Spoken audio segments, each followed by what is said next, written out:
Welcome to another episode of Payments Pros, a Troutman Pepper Locke podcast focusing on the highly regulated and ever-evolving payment processing industry. This podcast features insights from members of our fintech and payments practice, as well as guest commentary from business leaders and regulatory experts in the payments industry. My name is Keith Barnett, and I'm one of the hosts of the podcast. Before we jump into today's episode, let me remind you to visit and subscribe to our blog, troutmanfinancialservices.com. And don't forget to check out our other podcasts on troutman.com/podcast. We have episodes that focus on trends that drive enforcement activity, digital assets, consumer financial services, and more. Make sure to subscribe to hear the latest episodes. Today, I'm joined by my co-host, Carlin McQuarrie, to discuss the recent $5 million settlement agreement between the Federal Trade Commission and Paddle.com. Carlin, I'm just going to kick this over to you. What is Paddle and why are we talking about it today? Yeah, thanks, Keith. So Paddle is a UK-based payment processor / PayFac that settled with the FTC for $5 million, arising out of allegations that Paddle violated the FTC Act, ROSCA, and the telemarketing sales rule. Paddle is also banned from processing payments for tech support telemarketers. So ultimately, some background here, Paddle operates as a PayFac in the card industry. And according to the complaint, Paddle contracts with acquirers, other PayFacs, and merchants in order to process payments. And in doing so, Paddle processed in aggregation cardholder payments for many unaffiliated merchants and distribute the proceeds minus its processing fee to those merchants who sold the products or services. So instead of onboarding and running these payments individually for each specific merchant, Paddle aggregated all of the merchant processing under Paddle's name and ran it through other PayFacs. So under the proposed settlement, Paddle is going to be required to do a few different things. First, it's going to permanently be prohibited from processing payments for those tech support merchants. It'll be prohibited from assisting deceptive merchants engaging in any tactic to avoid fraud or risk monitoring programs established by banks or other card networks. Paddle will also be required to implement effective client screening and monitoring and providing periodic reporting about merchant clients' transactions to Paddle's payment service providers. And then lastly, Paddle will be required to clearly and conspicuously disclose the terms of any subscription that it processes and ensure that it gets consumers express informed consent to the subscription and provide consumers with a simple way to cancel and prevent recurring charges. So ultimately, there are 5 categories of issues that the FTC complaint addressed that caught our attention. There are allegations concerning Paddle's noncompliance with card network rules, Paddle's merchant services contracts, Paddle's responses to warnings that it received about specific merchants, Paddle's noncompliance with acquirer or PayFac rules, and then a merchant's use of negative options in its agreements with consumers. So Keith, let's start talking about some of those. Thanks, Carlin. Yeah, let's start off by talking about the compliance or alleged lack of compliance with the card network rules. According to the complaint, Paddle had never been registered or approved by an acquirer or the card networks to operate as a PayFac. And for a PayFac to onboard and process for merchants that the card networks consider to be high risk, such as the ones that Paddle was allegedly processing payments for, like outbound telemarketers or merchants in industries with traditionally high levels of refunds and chargeback rates. The card networks require the PayFacs to register with both the networks and the acquirers as a high-risk PayFac. And one of the things that the FTC complaint pointed out, as I just said, was that Paddle never registered as a high-risk PayFac. So even though it's not against any federal or state law to not register as a PayFac, be it regular PayFac or high risk PayFac, the FTC found that that was important enough to add to the complaint. The other thing that the FTC stated in its complaint was that Paddle acted as a sub-merchant for other PayFacs. And according to the MasterCard rules, a PayFac may not be a sub-merchant of another PayFac, nor may a PayFac be a PayFac for another PayFac. And so those are pulled straight from the MasterCard rules.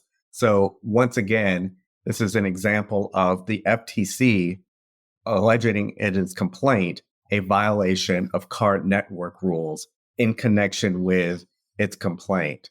Also, the card network rules require PayFacs to contract only with a sponsored merchant located in the same country as the acquirer.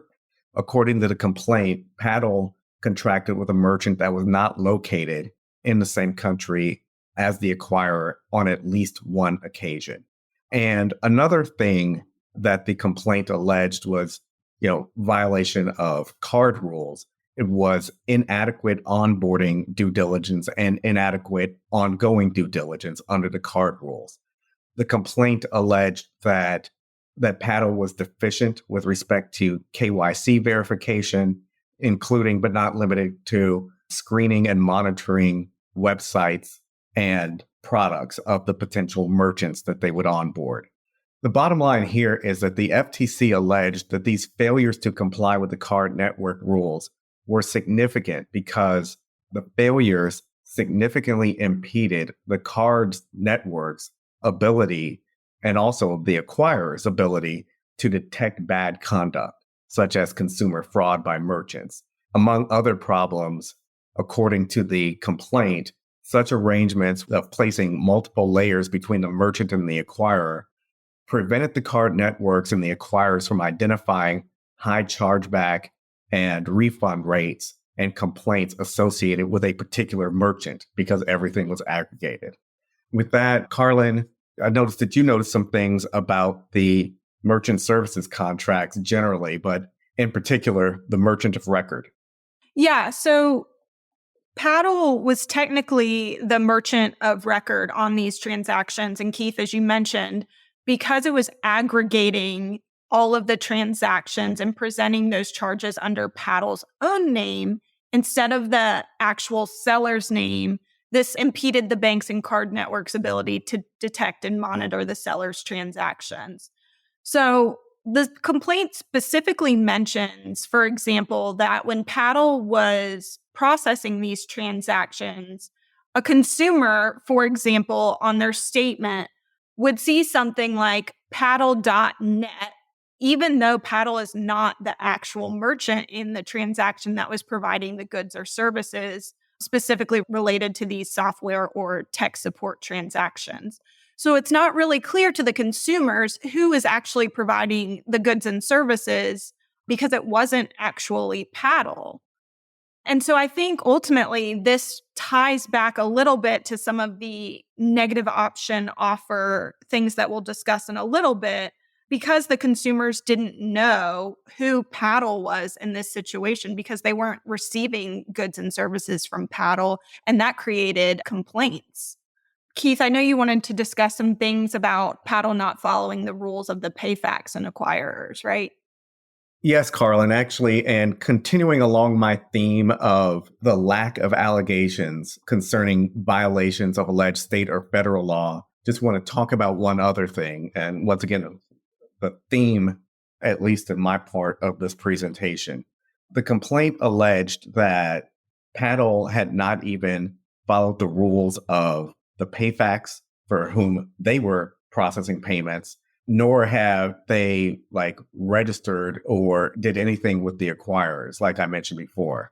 And what I mean by that is, according to the complaint, some of the registered PayFacs that Paddle had contracted with had policies either restricting or prohibiting their clients from processing charges for transactions involving certain goods or services.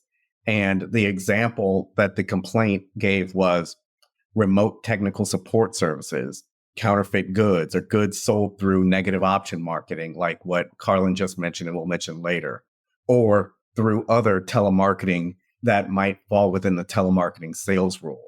According to the complaint, Paddle nonetheless onboarded merchants that fell within those restricted categories. So once again, one of the things, lesson learned here is that a complaint, even though it is alleging, or it's at least supposed to allege violations of federal law because it's the FTC, they are also going to bring up alleged violations of, related card rules, acquirer rules in this instance as well. Carlin, let me turn it over to you to talk about pre-chargeback alerts that they received. Yeah. So again, because Paddle used its own merchant account to process and aggregate these transactions for thousands of separate merchants selling discrete products and services, the card networks and acquirers didn't have visibility into the specific chargeback rates associated with the specific sellers onboarded by Paddle. And one of the things that the complaint alleges is that because Paddle is posing as the merchant, and Paddle also engaged chargeback prevention companies directly, that Paddle would receive these pre-chargeback alerts arising from chargebacks initiated by consumers who purchased products from sellers that Paddle had onboarded. And once Paddle received these pre-chargeback alerts, Paddle would immediately issue a refund to the disputing cardholder to resolve the dispute and prevent the dispute from getting logged with the card networks as a chargeback. And then the refunds that Paddle issued to consumers would then be deducted from the sales proceeds that Paddle collected and remitted to the seller. So basically, all of this activity was going on without any notice or detection by the credit card networks or the acquirers. So Paddle's constant use of these chargeback prevention services sitting atop of its aggregation practices with the merchants basically allowed Paddle to mask the true chargeback dispute rates of specific sellers, including these tech support sellers engaged in deception, such that the card networks and acquirers didn't actually know what was really going on. Keith, were there some other ignored warning signs here? Yeah, and just to follow up on one of the things you said about the complaint alleging that Paddle, in response to a lot of these complaints, just issued refunds. Now, you would think intuitively, well, what's wrong with that? You are making the person whole. But I think the FTC's point there in bringing that up in the complaint was, look, instead of investigating the core root of the problem, or at least having evidence of investigating the core root of the problem, you pretty much just issued a refund and said, okay, go away, not our problem anymore. That's the way I read the complaint. So that is something that the FTC, even though we have a more conservative FTC, something that they are looking out for, at least as evidenced by these allegations, are, don't just issue a refund. It looks like they want something more than just issuing a refund, like some form of investigation. And the other things that were alleged in the complaint as things that caught the eye of the FTC that Paddle should have paid more attention to. First, that there were internal discussions within Paddle about alleged deceptive conduct that they were hearing either on their own or through others. Another thing that the FTC brought up was that there was one merchant that was constantly changing its name. And according to the FTC, that was an indication that there may have been some wrongdoing within that company. And like I just mentioned, there were warnings from other companies that there were merchants that were allegedly defrauding consumers that the FTC felt were either ignored or Paddle waited too long to do something about it.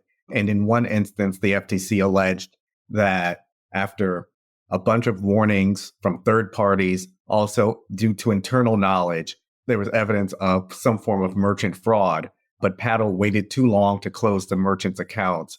And even though those merchants were effectively terminated for cause, Paddle failed to add those merchants to the Visa and MasterCard screening database for such merchants. So once again, getting back with my theme, at least my part of the theme of this podcast is, are you following, the Visa rules? Are you following the MasterCard rules? Are you following the other PayFac rules? Are you following the acquirer rules? That is something that it appears that the FTC is going to make a big deal of because they're looking at it during their investigations and their enforcement actions. But speaking of federal law or state law, let's actually start talking about a federal law and ROSCA, negative options. Carlin, what did you notice about that? Yeah, so in the complaint, the FTC alleges that in many instances, Paddle harmed consumers by enrolling them and charging them for automatically renewing subscription plans for some of these tech support products and services without clearly disclosing to and informing consumers that they will incur recurring charges. The first thing I want to note about this and why it's interesting is that I think Paddle was on the hook for this because it was technically the merchant of record, even though Paddle was not the company that was actually providing the products and services directly to these customers. So the FTC notes that at the very bottom of one of the merchant's initial product plan page was an inconspicuous terms of use hyperlink. And only in that hyperlink, if clicked, would lead to a web page with relatively long terms, apparently. And in the middle, there was a section related to auto renewals that merely stated that some of the packages incurred yearly recurring payments. And the FTC noted that not only was this disclaimer buried in fine print and hard to find, it also didn't specify what products or packages were subject to the auto renewals or the prices or any amount of any renewal charges. The FTC did note that at times renewal reminders were emailed approximately 2 weeks before the annual renewal date. And for many consumers, that was the first time that they were made aware of the automatic annual charges and that they had even been enrolled in a negative option billing plan in the first place. The complaint also notes that back in 2022, Paddle conducted an annual review performance for one of the specific merchant accounts and found that there were over 80,000 customer support tickets opened in the prior year, so in 2021, for all of these accounts. And of the support tickets, customer cancellations accounted for about 46% of the tickets, and refunds accounted for nearly 22% of all of the tickets. This was significant enough that Paddle's founder and CEO at the time circulated an internal report to its board of directors, noting that for these merchants, generally about 50 to 60% of the fraud comes from recurring payments. These merchant-initiated subscriptions rather than customer present card transactions. So ultimately, in numerous instances, Paddle had charged customers for these tech support products or services sold online with this negative option feature, while one, failing to disclose clearly and conspicuously all of the material terms of the transaction before obtaining the consumer's billing information. It failed to obtain the consumer's express informed consent before making the charge, and that it failed to provide a simple mechanism to stop the recurring charges. And tying into this, on July 8th, a panel for the U.S. Court of Appeals for the Eighth Circuit issued a decision which vacated the FTC's negative option rule for procedural violations. So we are basically waiting in the wings to see what will happen with the negative option rule moving forward. But there are current mechanisms in place for the FTC to monitor negative option plans. Keith, any final thoughts before we wrap it up? Well, you would think that this enforcement action occurred a year ago or 2 years ago, as opposed to 2025. I mean, we've seen, obviously, the CFPB has been inactive, and that's an understatement, but it's very clear here, right? The FTC is still active in the payments world, and they're not taking it easier than their predecessor, FTC board, with respect to payments. Because, I mean, look what we've just seen here. We have alleged violations of the FTC Act, but what were these alleged violations of the FTC Act? Failure to comply with card network rules, failure to comply with PayFac rules, failure to comply with acquirer rules, right? No federal or state law linked in within that. And then on top of that, you have things that they were looking at, like who was the merchant of record? what warnings were ignored and things of that nature. So even though they tied in ROSCA and the telemarketing sales rule, at the end of the day, we're looking at an FTC that is looking at the payments world the same way it looked at the payments world a year or two ago under the Biden administration. So just be careful and make sure you stay on your P's and Q's. Well, Keith, thank you so much for joining me today, and thank you to our audience for listening to today's episode. Don't forget to visit our blog, troutmanfinancialservices.com, and subscribe so you can get the latest updates. Please make sure to also subscribe to this podcast via Apple Podcasts, Google Play, Stitcher, or whatever platform you use. We look forward to next time. Copyright Troutman Pepperlock, LLP. These recorded materials are designed for educational purposes only. This podcast is not legal advice and does not create an attorney-client relationship. The views and opinions expressed in this podcast are solely those of the individual participants. Troutman does not make any representations or warranties, expressed or implied, regarding the contents of this podcast. Information on previous case results does not guarantee a similar future result. Users of this podcast may save and use the podcast only for personal or other non-commercial educational purposes. No other use, including without limitation, reproduction, retransmission, or editing of this podcast may be made without the prior written permission of Troutman Pepperlock. If you have any questions, please contact us at troutman.com.